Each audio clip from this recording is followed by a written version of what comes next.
ओम नमः शिवाय, हर हर महादेव, जय महाकाल। आप सबको पता है कि मेरे सावन का महीना चल रहा है, बहुत ही पवित्र महीना है। मेरे देव आदिदेव महादेव जी की कृपा आप सभी लोगों पर यूं ही बनी रहे।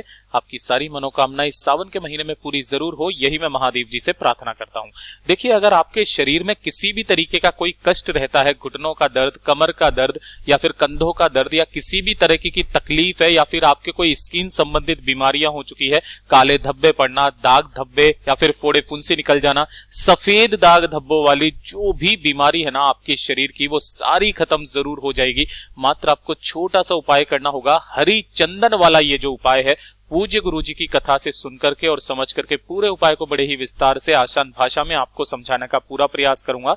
परंतु उससे पहले आप सबसे एक छोटी सी गुजारिश करूंगा कि जो लोग पहली बार आए हैं, चैनल को सब्सक्राइब जरूर करना और वीडियो को लाइक करके महादेव जी का कोई सा भी प्यारा नाम कमेंट बॉक्स में लिखना मत भूलिएगा। मात्र आपको 7 बूंदे डालनी होगी। कैसे करना है पूरा उपाय बताऊंगा, ध्यान से सुनना, समझने की कोशिश करना।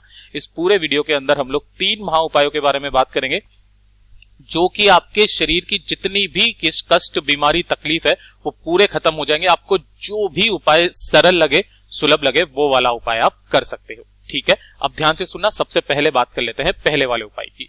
ये जो पहला वाला उपाय है, किन लोगों को करना है? देखिए, अगर आपके शरीर में किसी भी तरीके की कोई बीमारी हो गई है ना, या फिर कभी बुखार हो जाता है, या फिर शारीरिक पीड़ा, कष्ट होता है, खुजली वगैरह होगी, किसी भी तरीके की छोटी से छोटी अभी अगर आपके शरीर में बीमारी है ना, तो ये वाला उपाय आप जरूर करना। ठीक है, देखिए, ये वाला उपाय करने का भी एक खास दिन है, तरीका है, नियम है, उसी तरीके से आपको करना है। सब कुछ मैं आपको बताने वाला हूं। सबसे पहले तो आप सभी लोगों के घर में तुलसी जी का पौधा तो होगा ही होगा, अरे है ना। तो आपको तुलसी जी के पौधे की ये जो डंडियां होती है ना, इस तरीके से, ये केवल डंडी चाहिए, पत्तियां नहीं चाहिए।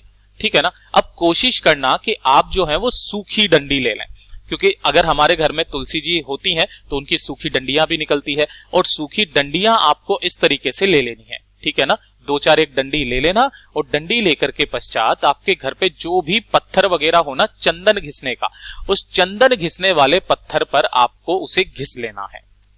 थोड़ा सा गंगा जल डालना, थोड़ा सा अपना घर का शुद्ध जल डालना, ताजा जल, और उसके बाद में इन्हें घिस लेना। घिसने के बाद में जो चंदन निकलता है ना, इसी चंदन को बोला जाता है हरी चंदन। इसी को क्या बोला जाता है? हरी चंदन कहा जाता है। ठीक है ना। तो इसी हरी चंदन की आपको 7 बूंदें अपने नहाने वाले बाल्टी में आपको डाल लेनी है। कितनी बूंदें? मात्र 7 बूंदें आपको डालनी है। ठीक है ना, थोड़े से छींटे मार लेना। ठीक, अगर ज्यादा डल जाए कोई दिक्कत नहीं है। गुरुदेव ने बोला था 7 बूंदे डाल लेना, ज्यादा भी अगर डल जाती है तो कोई दिक्कत वाली बात नहीं है।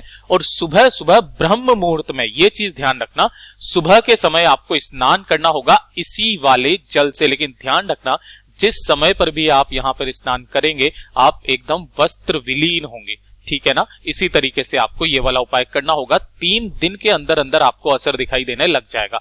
अब पहली बात तो ये हो गई कि सूखी डंडी। अगर आपके पास में सूखी डंडी नहीं है, तो अब आप क्या करेंगे? तो ध्यान से देखना, तब आपको इसी तरीके से मात्र एक ये जो गीली है ना, इसी तरीके की डंडी ले लेना, और इस डंडी को क्या करना, आप इसी वाले पानी के अंदर 21 बार घुमा लेना। कैसे घुमाना है? अपने दाहिने हाथ में लेना, और इसको इस तरीके से आपको 21 बार इसी पानी में घुमा लेना है। घुमाने के बाद में उसी डंडी को वापस उसी तुलसी मैया के पौधे में आपको डाल देना है, और इस वाले जल से स्नान कर लेना है। किस दिन करना है ये वाला उपाय? ध्यान रखना, रविवार के दिन मत करना बस। इसके अलावा इसको जो उपाय को करने का दिन है वो है एकादशी का दिन, क्योंकि ये जो दिन होता है मेरे भगवान श्री हरि विष्णु जी का होता है। तो एकादशी के दिन आप इस उपाय को कर सकते हो, या फिर आप शिवरात्रि के दिन भी इस उपाय को कर सकते हो। जो भी व्यक्ति इन खास दिनों में इस उपाय को कर लेता है ना, यकीन मानिए 3 दिन के अंदर अंदर उसे खुद को असर दिखाई देने लग जाता है। ये हो गया पहला उपाय। अब बात कर लेते हैं दूसरे उपाय की तरफ। देखिए, दूसरा उपाय किन लोगों के लिए है कि अगर उनकी स्किन वगैरह खराब हो चुकी है, जैसे कि ये सफेद दाग धब्बे आप देख रहे हो, किसी किसी के कोहनी के पास में या फिर घुटनों के पास में काले दाग धब्बे काफी ज्यादा हो जाते हैं, आंखों के नीचे काले घेरे पड़ जाते हैं, काफी सारी समस्या, स्किन संबंधी समस्या, या तो चर्म रोग हो गया हो, है ना, जैसे कि दांत खाज, खुजली, चर्म रोग वगैरह जो भी हो गया हो ना, तो उसके लिए ये सबसे रामबाण उपाय है। इस उपाय को आप कभी भी कर सकते हो। देखिएगा कैसे करना होगा। गुरुदेव ने एक दिन कथा में बताया था, कल मैं सुन रहा था, मेरे दिमाग में आ गया, सोचा आप सब लोगों को बता दूं। देखिए, आपको यहां पर स्क्रीन पर क्या नजर आ रहे हैं? ये है गोबर के जो उपले बनते हैं ना, वो है। लेकिन ये किसका गोबर होना चाहिए? ये होना चाहिए गौ माता का गोबर, है ना।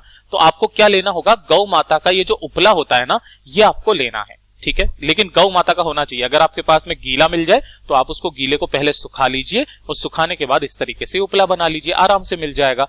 अब इसी उपले को घर पर ला करके क्या करना, आप इसको जला लेना, ठीक है ना। इस तरीके से आप जला लोगे और जला करके इसकी भस्म बना लेना, ठीक है। अब इस भस्म को आपको छानना है ना। छानने के बाद में जो भी मोटे मोटे पार्टिकल्स हैं वो आपके बाहर निकल जाएंगे।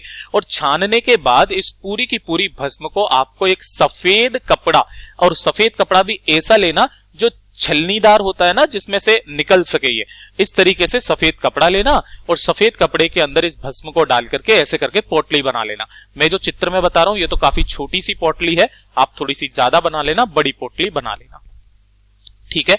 अब इस पोटली को लेकर के किसी भी दिन आप प्रदोष काल में पहुंच जाइए, कहां पर? महादेव जी के मंदिर शिवलिंग के पास में।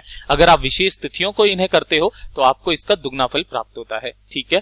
तो आप महादेव जी के मंदिर शिवलिंग के पास पहुंचना, उत्तर दिशा यानी कि नॉर्थ डायरेक्शन की तरफ मुंह करके आपको खड़े हो जाना है। और यहां खड़े होने के बाद में आपको जो भी महादेव जी का पूजन अर्चन करना है ना, वो आप कर लीजिए। जल वगैरह जो चढ़ाना है चढ़ा दीजिए, कोई दिक्कत नहीं है। जब आप इस उपाय को कर रहे होंगे ना, तो आपको करना क्या होगा, उसी वाली एक पोटली जिसके अंदर आपने भस्म रखी हुई है, उस भस्म से आपको महादेव जी की शिवलिंग का अभिषेक करना है ना। ऐसे ऐसे करके जब आप झड़ाओगे ना उसको, तो काफी सारी भस्म उसमें से बाहर निकलनी चाहिए। इसीलिए मैंने आपको बोला था कि वो जो जालीदार कपड़ा होना चाहिए।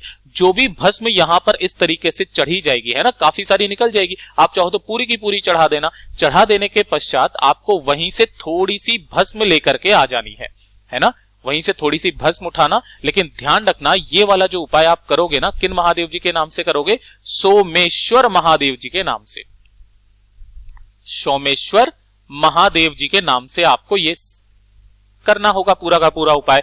और इस वाली भस्म को घर पर लेकर के आ जाना। जब आप घर पर लेकर के आओगे तो अपने नहाने वाली बाल्टी में इसे आप लगातार 5 दिन थोड़ा थोड़ा सा डालना। कितने दिन? लगातार 5 दिन थोड़ा थोड़ा सा अपने नहाने वाली बाल्टी में डालना। और इस वाले जल से आपको स्नान करना है। किस समय करना है? ब्रह्म मुहूर्त में, सूर्य उदय हो उससे पहले ही आपको नहा लेना है। ये चीज ध्यान रख लेना। लगातार 5 दिन इस उपाय को कर लीजिए, आपको खुद को दिखाई देने लग जाएगा और आपको शिव तत्व का सबूत भी प्राप्त हो जाएगा। ये हो गया दूसरा उपाय। अब बात कर लेते हैं आज की इस वीडियो के सबसे आखिरी और तीसरे उपाय के बारे में। आप सब लोगों को पता होगा, मैं एक बार फिर से वापस बता देता हूं कि जो आम के पत्ते होते हैं, ठीक है ना, ये वाला भी जो उपाय है उन लोगों के लिए है जिनकी स्किन वगैरह खराब हो चुकी है, ठीक है ना, या फिर उनकी झुर्रियां वगैरह पड़ गई है, काले धब्बे, दाग धब्बे किसी भी तरीके से ऐसे पड़ चुके हैं, तो आप इस वाले उपाय को करना, ठीक है ना। देखिए, अगर आपको वो वाला ना मिले, उपला ना मिले, तो आप आम के पत्तों से भी कर सकते हो इसी वाले उपाय को। आपको करना क्या होगा, इस तरीके से 11 आम के पत्ते लेने हैं। कितने? 11 आम के पत्ते। कौन से लेने हैं? सूखे। ये चीज ध्यान रखना, आम के पत्ते। यहां लिख देता हूं, ठीक, लिख दिया। आम के पत्ते ले लिए। लेकिन ध्यान रखना, जब भी आप लेने जाओ ना आम के पत्ते पेड़ के पास से, ठीक है, तो आपको तोड़ने नहीं है। जो भी वहां नीचे गिरे हुए हो ना, उसी में से आप उठा लेना। अब इस 11 आम के पत्तों में आपको क्या करना होगा, अग्नि प्रज्वलित करके इसे भी आपको इस तरीके से भस्म बना लेना है। और भस्म बनाने के पश्चात आपको इसे एक सफेद कपड़े में रख लेना। और सफेद कपड़े में रखने के पश्चात आपको इसे लेकर के किसी भी मेरे देव आदिदेव महादेव जी के मंदिर में जाना। वहां पर आपको इसे पोटली से वापस से क्या करना पड़ेगा, भस्म से अभिषेक करना पड़ेगा। अभिषेक करने के पश्चात जब आप यहां पर अभिषेक कर दोगे, तो यहां पर मेरे देव आदिदेव महादेव जी से विनती करते हुए कि मेरे ये जो दाग धब्बे हैं ये सारे खत्म हो जाएं, कैसे भी करके मेरी शारीरिक पीड़ाओं को दूर कीजिए मेरे देव आदिदेव महादेव, अपनी विनती करके यहीं से इस भस्म को वापस से उठा करके लेकर के आना है घर पर। और घर पर लाने के बाद उसी भस्म में आपको थोड़ा सा गौ माता का घी मिला लेना है, गौ माता का घी। और 7 से 8 दिन लगातार अपने पूरे शरीर पर, यह ध्यान रखना, अपने पूरे शरीर पर जिस जगह पर भी उस तरीके की समस्या है उस जगह पर आप लगाना स्टार्ट कर दीजिए, दिन में 3 बार ओम नमः शिवाय मंत्र का स्मरण करते हुए। 7 से 8वां दिन आएगा, आपके दाग धब्बे धीरे धीरे करके खत्म होने लग जाएंगे। ये शिव तत्व है। पूज्य गुरुजी ने जैसा अपनी कथाओं में बताया वैसा आसान भाषा में आपको बताने का संपूर्ण प्रयास किया। वीडियो पसंद आया हो तो लाइक जरूर करना, चैनल को सब्सक्राइब जरूर कीजिएगा।